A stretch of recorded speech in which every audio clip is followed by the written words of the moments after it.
Warning.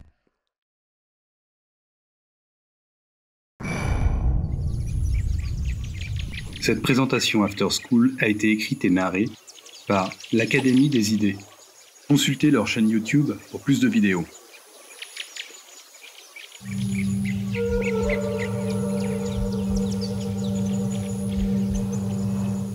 Les masses n'ont jamais eu soif de vérité. Elles se détournent des évidences qui ne sont pas à leur goût et préfèrent glorifier l'erreur si l'erreur les séduit. Celui qui peut apporter l'illusion est facilement leur maître. Celui qui tente de détruire l'illusion est toujours leur victime. Gustave Le Bon.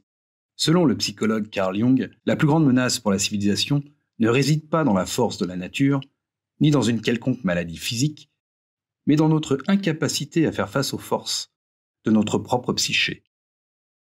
Nous sommes nous-mêmes notre pire ennemi, ou comme le dit le proverbe latin, l'homme est un loup pour l'homme. Dans Civilisation en transition, Jung déclare que ce proverbe est une triste vérité éternelle, et que dans une société, c'est au moment de l'histoire où la maladie mentale devient la norme plutôt que l'exception, que nos tendances de loup entrent le plus en jeu. Un état que Jung décrivait sous le terme d'épidémie psychique. En effet, il devient de plus en plus évident, écrit-il, que ce n'est pas la famine, les tremblements de terre, les microbes ou le cancer, mais bien l'homme qui est le plus grand danger pour lui-même. Pour la simple et bonne raison qu'il n'existe pas de protection efficace contre les épidémies psychiques qui sont infiniment plus dévastatrices que la pire des catastrophes naturelles. Carl Jung, la vie symbolique. Dans cette vidéo, nous allons explorer la plus dangereuse de toutes les épidémies psychiques, la psychose de masse.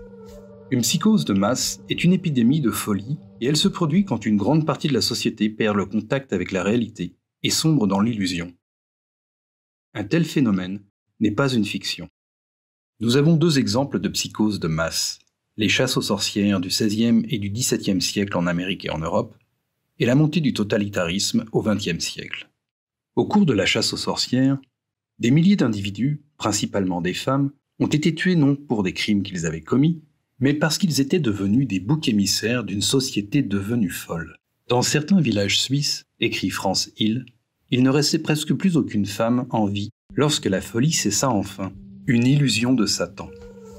Lorsqu'une psychose de masse survient, les résultats sont dévastateurs. Jung a étudié ce phénomène et a écrit que les individus qui composent une société infectée deviennent moralement et spirituellement inférieurs. Ils descendent inconsciemment à un niveau intellectuel plus bas. Ils deviennent plus déraisonnables, irresponsables, émotionnels, erratiques et peu fiables. Et le pire de tout, les crimes que l'individu seul ne pourrait jamais supporter sont librement commis par le groupe frappé par la folie. Ce qui aggrave les choses, c'est que ceux qui souffrent d'une psychose de masse ne sont pas conscients de ce qui se passe, car de même qu'un individu devenu fou ne peut sortir de son esprit pour observer les erreurs qu'il commet, il n'y a pas de poussée d'Archimède qui permette à ceux qui vivent une psychose de masse d'observer leur propre folie collective. Mais qu'est-ce qui cause une psychose de masse ? Pour répondre à cette question, il nous faut d'abord explorer ce qui rend un individu fou. Bien qu'il existe de nombreux déclencheurs potentiels de la folie, tels que la consommation excessive de drogue ou d'alcool, des lésions cérébrales et autres maladies, ces causes physiques ne nous concerneront pas ici. Nos préoccupations concerneront plutôt les déclencheurs psychologiques, ou ce que l'on appelle les déclencheurs psychogènes, car ce sont les responsables les plus courants de la psychose de masse. La cause psychogène la plus répandue d'une psychose, c'est un flot d'émotions négatives telles que la peur ou l'anxiété qui plonge l'individu dans un état de panique. Lorsqu'il se retrouve dans cette panique, l'individu recherchera naturellement un soulagement, car c'est mentalement et physiquement trop épuisant pour subsister dans cet état hyper-émotionnel. Bien que l'on puisse sortir d'un état de panique par des moyens adaptatifs comme affronter et vaincre la menace génératrice de la peur, une autre façon d'y échapper est d'entrer dans une crise psychotique. Une crise psychotique n'est pas, comme beaucoup le pensent, une descente dans un état de désordre plus profond, mais une réorganisation de notre expérience du monde extérieur qui mêle faits et fictions, illusions et réalité, d'une manière qui aide à mettre fin au sentiment de panique. Silvano Arietti, l'une des principales autorités du XXe siècle sur la schizophrénie, explique les états psychogènes qui mènent à la folie. D'abord, il y a le phénomène de panique. Quand le patient commence à percevoir les choses d'une manière différente, en a peur, semble confus, et ne sait pas comment expliquer les choses étranges qui se produisent. L'étape suivante, c'est ce que Arrietty appelle la phase d'intégration psychotique, au cours de laquelle l'individu parvient à assembler les choses en conservant une manière pathologique de voir la réalité, ce qui lui permet d'expliquer ses expériences anormales. Le phénomène est appelé intégration, car le patient voit enfin du sens et des liens dans ses expériences. Mais cette intégration est psychotique, parce qu'elle est basée sur des illusions et non sur des modes de relation adaptatifs et favorables à la vie devant les menaces qui ont engendré brusquement la panique.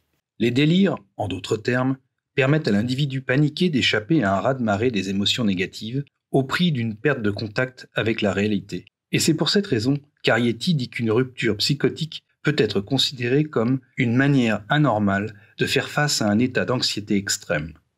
Si un flot d'émotions négatives déclenchant la panique chez un individu faible et vulnérable peut causer une crise psychotique, alors une psychose de masse peut résulter du fait qu'une population d'individus faibles et vulnérables est plongée dans un état de panique par des menaces réelles, imaginaires ou fabriquées.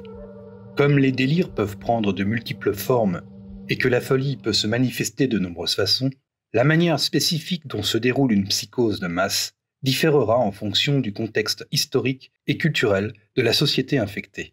Mais dans cette époque moderne, c'est la psychose de masse du totalitarisme qui apparaît comme la plus grande menace. Le totalitarisme, écrit Arthur Versluy, est le phénomène moderne du pouvoir total centralisé de l'État, couplé au retrait des droits individuels de l'homme. Dans un État totalitaire, il y a ceux qui sont le pouvoir, et il y a les masses soumises et objectivité, les victimes. Arthur Versluy, Les Nouvelles Inquisitions. Dans une société totalitaire, la population est divisée en deux groupes, les gouvernants et les gouvernés. Et les deux groupes subissent une transformation pathologique. Les dirigeants sont élevés à un statut presque divin, qui est diamétralement opposé à notre nature imparfaite, ce qui les rend facilement corruptibles par le pouvoir. Les masses, quant à elles, deviennent dépendantes de ces dirigeants pathologiques et régressent psychologiquement jusqu'à un statut infantile. Hannah Arendt, l'une des érudits les plus éminentes du XXe siècle sur cette forme de régime, a qualifié le totalitarisme de tentative de transformation de la nature humaine elle-même. Mais cette tentative de transformation ne fait que transformer des esprits sains en esprits malades. Car comme l'a écrit ce médecin néerlandais qui a étudié les effets du totalitarisme sur le mental, il y a en fait beaucoup de choses comparables entre, d'une part, les réactions étranges des citoyens soumis au totalitarisme et l'ensemble de sa culture, et d'autre part, les réactions du malade schizophrène. Le viol de l'esprit. La transformation sociale qui s'établit sous le totalitarisme est construite et soutenue par des illusions. Car seuls les hommes et les femmes trompés régressent vers des statuts infantiles de sujets obéissants, se soumettent et remettent le contrôle complet de leur vie aux politiciens et aux bureaucrates. Seule une classe dirigeante illusionnée pensera posséder la connaissance, la sagesse et la perspicacité nécessaires pour contrôler complètement la société de manière descendante. Et ce n'est que sous le charme des illusions que quelqu'un pourrait croire qu'une société composée d'une part de dirigeants avides de pouvoir et d'autre part d'une population psychologiquement en régression puisse conduire à autre chose qu'à la souffrance des masses et à la ruine sociale. Mais comme nous l'avons vu dans la vidéo précédente de cette série, qu'est-ce qui déclenche la psychose dans le totalitarisme ? La psychose de masse dans le totalitarisme commence par la classe dirigeante d'une société. Les individus qui composent cette classe, qu'il s'agisse de politiciens, de bureaucrates ou des acteurs du capitalisme, sont très enclins aux illusions qui augmentent leur pouvoir. Et aucune illusion n'est plus séduisante pour des personnes avides de pouvoir que l'illusion de pouvoir et devoir dominer et contrôler la société. Par une idéologie politique de ce type, qu'il s'agisse du communisme, du fascisme ou de la technocratie, l'étape suivante consiste à amener la population à accepter son autorité en la contraignant avec la psychose de masse du totalitarisme. Cette psychose a été induite de nombreuses fois au cours de l'histoire, et comme l'explique Meerlau, il s'agit simplement de réorganiser et de manipuler les sentiments collectifs de la manière appropriée. La méthode générale par laquelle les membres d'une élite dirigeante peuvent accomplir cette fin est appelée menticide. L'étymologie de ce mot étant le meurtre de l'esprit, et comme l'explique Meerlau plus loin, Le menticide est un vieux crime stratégique contre l'esprit humain qui est resystématisé.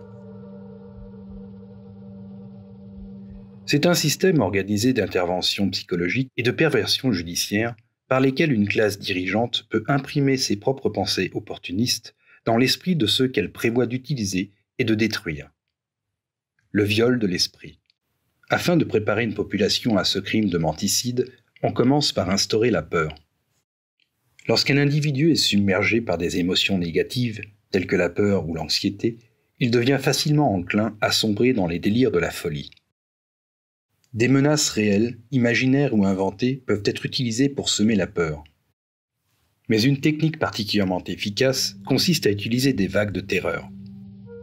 Selon cette technique, des vagues de peur sont échelonnées avec des périodes de calme. Mais chacune de ces périodes de calme est suivie par une nouvelle vague de peur encore plus intense, et ainsi de suite. Comme le décrit Mirlo, chaque vague de terreur crée ses effets plus facilement que celle d'avant, parce qu'après une période de respiration, les gens sont encore plus perturbés par leur expérience précédente. La moralité devient de plus en plus basse, et les effets psychologiques de chaque nouvelle campagne de propagande se renforcent. Elle atteint un public déjà affaibli.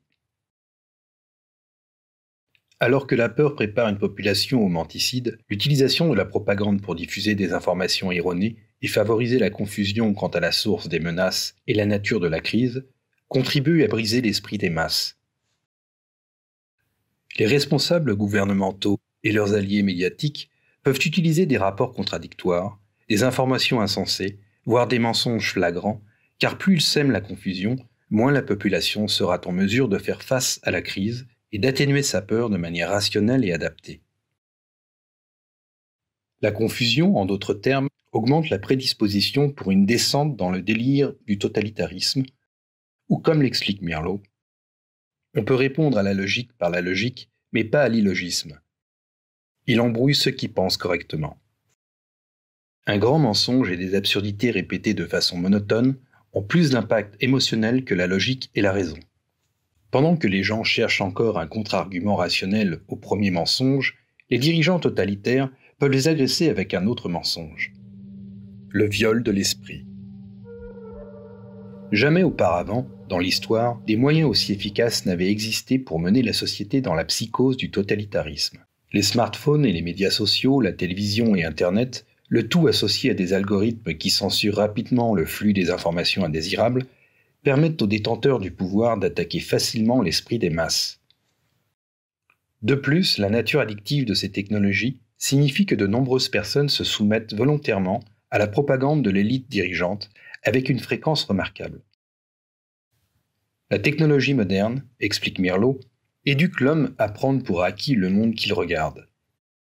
Il ne prend pas le temps de se retirer et de réfléchir. La technologie l'attire, l'entraîne dans ses rouages de ses mouvements. Pas de repos, pas de méditation, pas de réflexion, pas de conversation. Les sens sont continuellement surchargés de stimuli. L'homme n'apprend plus à questionner son monde, l'écran lui offre des réponses toutes faites. Le viol de l'esprit. Pour accroître la psychose totalitaire, il y a une étape supplémentaire que les prétendus dirigeants peuvent franchir. C'est d'isoler les victimes et perturber les interactions sociales normales. Lorsqu'il est en isolement et sans interaction normale avec ses amis, sa famille et ses collègues, un individu devient beaucoup plus susceptible aux idées délirantes pour plusieurs raisons. Premièrement, il perd le contact avec la force correctrice positive. En effet, tout le monde n'est pas dupe des machinations de l'élite dirigeante, et les individus qui voient à travers la propagande peuvent aider à libérer les autres des assauts menticides. Lorsque l'isolement est imposé, l'action de ces exemples positifs diminue considérablement. Mais une autre raison pour laquelle l'isolement augmente l'efficacité du menticide, c'est que comme pour de nombreuses autres espèces, les êtres humains sont plus facilement conditionnés à de nouveaux schémas de pensée et de comportement lorsqu'ils sont isolés. Et comme l'explique Mirlo à propos des travaux du psychologue Ivan Pavlov sur le conditionnement comportemental, Pavlov a fait une autre découverte importante. Le réflexe conditionné peut être développé plus facilement dans un laboratoire tranquille avec peu de stimuli dérangeants. Tout bon dresseur d'animaux le sait par expérience. L'isolement et la répétition patiente des stimuli sont nécessaires pour apprivoiser des animaux sauvages. Les régimes totalitaires suivent cette règle. Ils savent qu'ils peuvent conditionner les victimes politiques plus rapidement, dès lors qu'elles sont maintenues en isolement. Le viol de l'esprit. Seule, désorientée et malmenée par les vagues de terreur, une population victime d'un assaut de mendicides sombre dans un état désespéré et vulnérable. Le flot incessant de propagande transforme les esprits autrefois capables de pensée rationnelle en théâtre de forces irrationnelles, et alors que le chaos règne partout en eux et autour d'eux, les masses aspirent à un retour vers un monde plus ordonné. Les prétendus dirigeants totalitaires peuvent maintenant faire le pas décisif. Ils peuvent offrir une issue et un retour à l'ordre à un monde qui semble évoluer rapidement dans le sens opposé. Mais tout cela a un prix. Les masses doivent renoncer à leur liberté et céder le contrôle de tous les aspects de leur vie à l'élite dirigeante. Elles doivent renoncer à leur capacité d'être des individus autonomes et responsables de leur vie et devenir des sujets soumis et obéissants. En d'autres termes, elles doivent sombrer dans les illusions de la psychose totalitaire. Les systèmes totalitaires du XXe siècle représentent une sorte de psychose collective. Que ce soit graduellement ou soudainement, le sens commun et la décence humaine ne sont plus possibles dans un tel système. Il n'y a plus qu'une atmosphère omniprésente de terreur et la projection d'un ennemi imaginé être parmi nous. Ainsi, la société se retourne contre elle-même, poussée par les autorités dirigeantes. Mais l'ordre d'un monde totalitaire est un ordre pathologique. En imposant une stricte conformité et en exigeant une obéissance aveugle de la part des citoyens, le totalitarisme prive le monde de sa spontanéité qui produit des joies de la vie et la créativité qui fait avancer la société. Le contrôle total de cette forme de gouvernance, quel que soit son nom, qu'il soit exercé par des scientifiques, des médecins, des politiciens, des bureaucrates ou un dictateur, engendre la stagnation, la destruction et la mort à grande échelle. C'est pourquoi la question la plus importante à laquelle le monde est confronté est sans doute la suivante. Comment le totalitarisme peut-il être empêché ? Et si une société a été poussée au premier stade de sa psychose de masse, les effets peuvent-ils encore être renversés ? Bien que l'on ne puisse jamais être sûr du pronostic réel d'une folie collective, il existe des mesures qui peuvent être prises pour contribuer à une guérison. Cette tâche cependant nécessite une multitude d'approches différentes de la part de nombreuses personnes, tout aussi différentes. Car tout comme le menticide est varié, la contre-attaque doit l'être aussi. Selon Carl Jung, pour ceux d'entre nous qui souhaiteraient aider à retrouver la raison dans un monde insensé, la première étape consiste à mettre de l'ordre dans son propre esprit et de vivre d'une manière qui serve d'inspiration pour les autres. Ce n'est pas pour rien que notre époque crie à la personnalité rédemptrice, à celle qui peut s'émanciper de l'empire de la psychose collective et sauver au moins sa propre âme, celle qui allume une lueur d'espoir pour les autres, proclamant qu'il y ait au moins un homme qui s'est extirpé de l'identité fatale de la psyché du groupe. Mais en supposant que l'on vive sans être sous l'emprise de la psychose, d'autres mesures peuvent être prises. Les informations qui contredisent la propagande doivent être diffusées aussi loin et aussi largement que possible. Car la vérité est plus puissante que la fiction et les mensonges colportés par les prétendus dirigeants totalitaires. En effet, leur succès dépend en partie de leur capacité à censurer le libre flux d'informations. Une autre tactique consiste à utiliser l'humour et le ridicule pour délégitimer l'élite au pouvoir, ou comme l'explique Mirlo, nous devons apprendre à traiter le démagogue et les aspirants dictateurs parmi nous avec l'arme du ridicule. Le démagogue lui-même est presque incapable d'humour d'aucune sorte. Et si nous le traitons avec dérision, il commencera à s'effondrer. Une tactique recommandée par Václav Havel, un dissident politique sous le régime soviétique, qui devient plus tard le président de la Tchécoslovaquie, est la mise en place de ce que l'on appelle des structures parallèles. Une structure parallèle, c'est une forme d'organisation, d'entreprise, d'institution, de technologie ou d'activité créative qui existe physiquement dans une société totalitaire, mais normalement en dehors de celle-ci. Dans la Tchécoslovaquie communiste, Havel a constaté que ces structures parallèles étaient plus efficaces pour combattre le totalitarisme que l'action politique. En outre, lorsque suffisamment de structures parallèles sont créées, une deuxième culture ou une société parallèle se forme spontanément et fonctionne comme une enclave de liberté et de bon sens dans un monde totalitaire. Ou comme Havel l'explique dans son livre « Le pouvoir des sans-pouvoirs », qu'est-ce que des structures parallèles sinon que des espaces où l'on peut vivre une vie différente, une vie qui est en harmonie avec ses propres objectifs et qui à son tour se structure en harmonie avec ses objectifs. Que sont ces initiatives d'auto-organisation sociale, sinon l'effort d'une certaine partie de la société pour s'affranchir des aspects qui entretiennent le totalitarisme et par conséquent la volonté de s'extraire radicalement de son implication dans le système totalitaire. Mais ce qu'il faut avant tout, pour empêcher une descente complète au sein de la folie totalitaire, c'est l'action du plus grand nombre de personnes possible. De même que l'élite dirigeante ne reste pas passive, mais prend des mesures délibérées pour accroître son pouvoir, des efforts engagés et concertés doivent être faits pour amener le monde vers une délivrance. Cela peut être un immense défi pour un monde tombé dans les délires du totalitarisme. Mais comme le notait Thomas Paine, la tyrannie, comme l'enfer, n'est pas facile à vaincre. Pourtant, nous avons cette consolation avec nous que plus le conflit est dur, et plus le triomphe sera glorieux. Thomas Paine, La crise américaine.